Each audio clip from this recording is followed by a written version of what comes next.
Mirette on the High Wire by Emily Arnold McCully, winner of the 1993 Caldecott Medal for Best Illustrated Children's Book.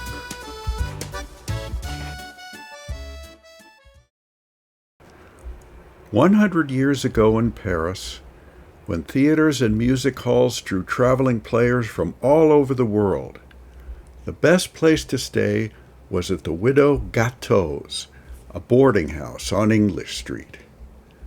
Acrobats, jugglers, actors, and mimes from as far away as Moscow and New York reclined on the widow's feather mattresses and devoured her kidney stews.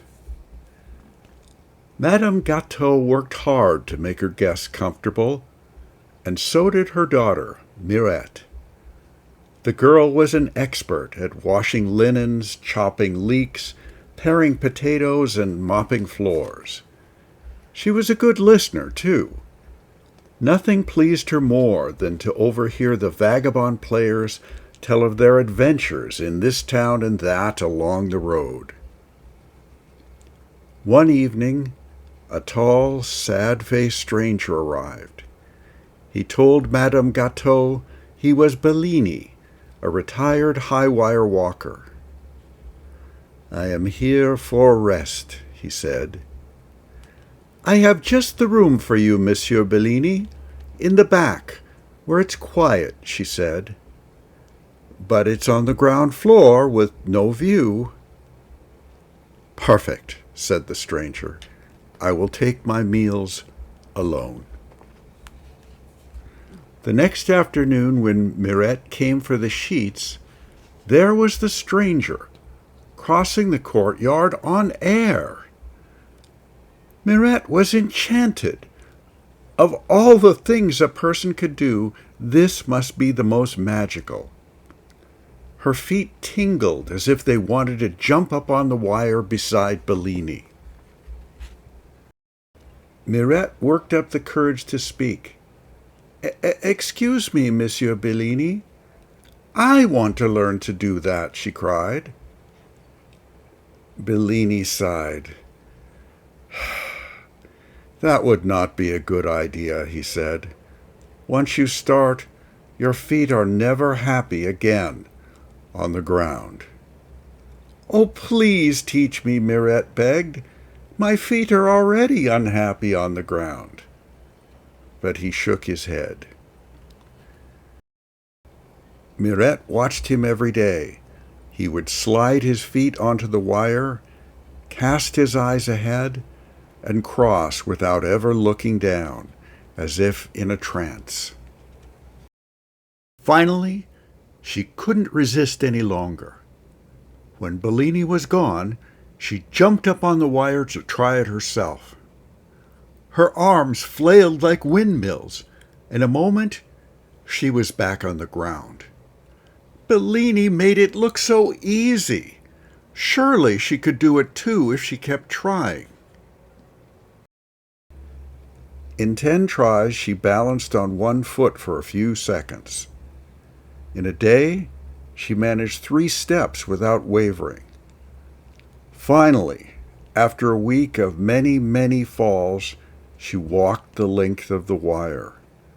She couldn't wait to show Bellini. He was silent for a long time. Then he said, "In the beginning, everyone falls. Most give up. But you kept trying.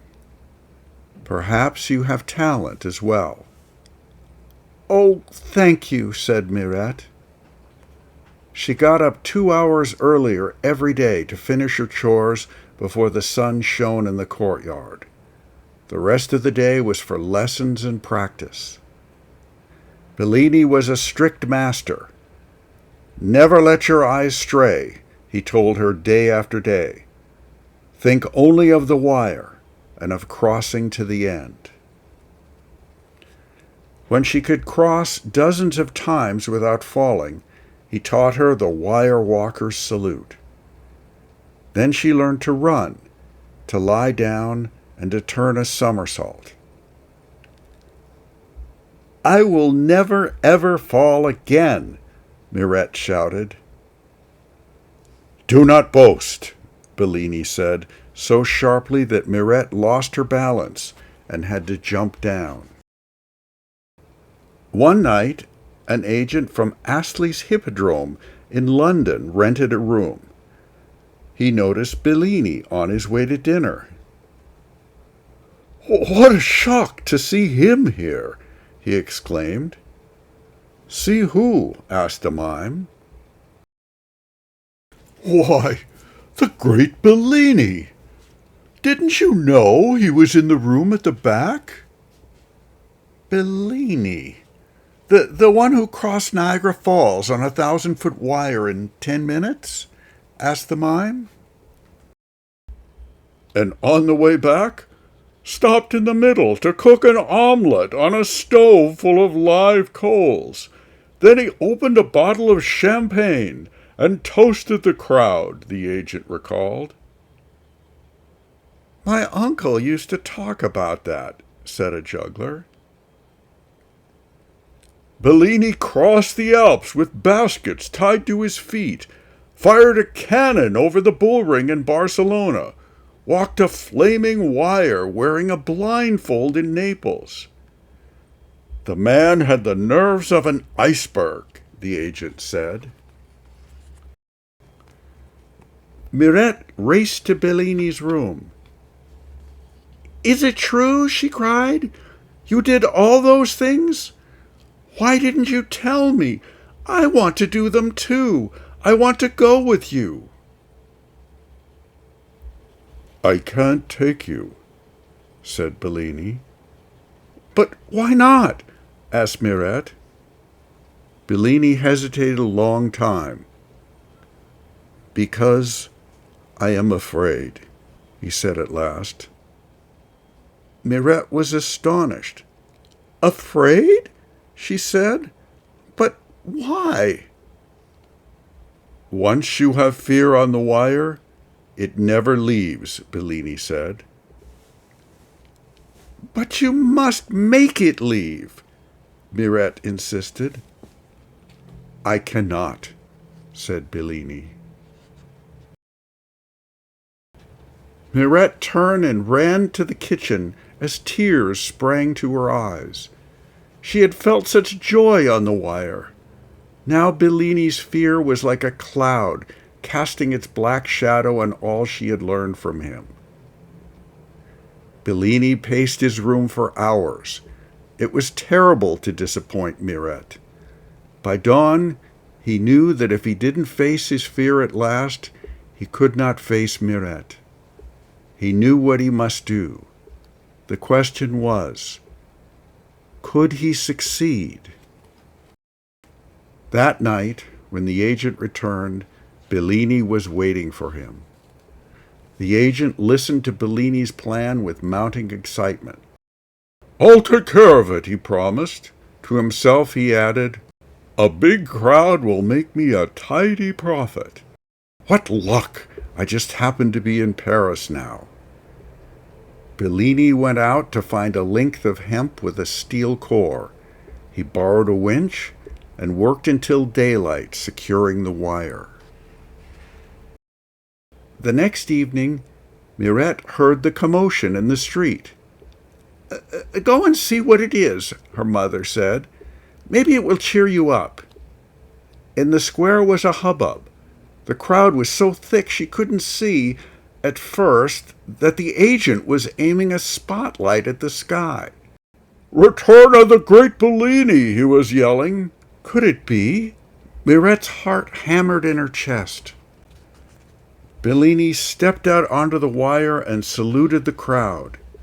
He took a step and then froze. The crowd cheered wildly, but something was wrong. Mirette knew at once what it was.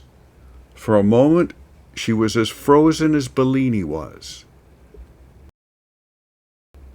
Then she threw herself at the door behind her, ran inside, up flight after flight of stairs, and out through a skylight to the roof.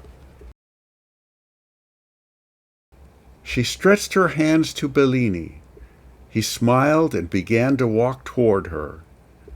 She stepped onto the wire, and with the most intense pleasure, as she had always imagined it might be, she started to cross the sky. "Brava! Bravo!" roared the crowd. "Protégé of the great Bellini!" shouted the agent. He was beside himself, already planning the world tour of Bellini and Mirette. As for the master and his pupil, they were thinking only of the wire and of crossing to the end.